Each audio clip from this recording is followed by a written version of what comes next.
So let's start with him, Ed Rollins.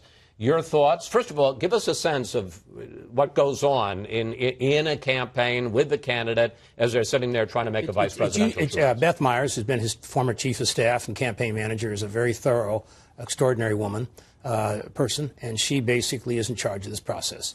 The one thing is that this will be a very thorough process. No one will say this was a quick and dirty and that persons weren't vetted.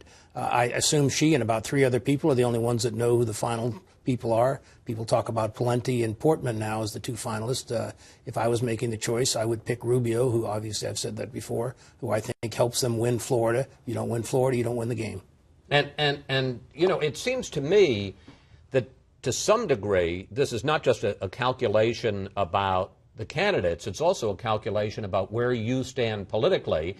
A Portman or a Pawlenty is a safer choice, which is basically a first do no harm.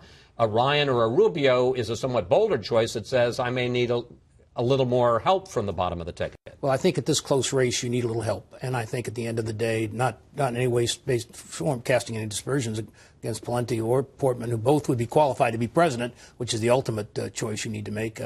But I think at this point in time, go win Florida. Go win someplace that you aren't sure of having. And do you think, because the conventional wisdom is always they really don't make that much of a difference, people vote for the top of the ticket, do you think Rubio could make the difference between winning and losing Florida? I think he basically has an extraordinary talent. You can also use him in the Hispanic community around the country after you do that. I mean, he's a guy who just recently had a big victory, beat the incumbent governor and basically in a third candidate to win the primary, and then had a big victory, and I think has shown himself to be a great candidate.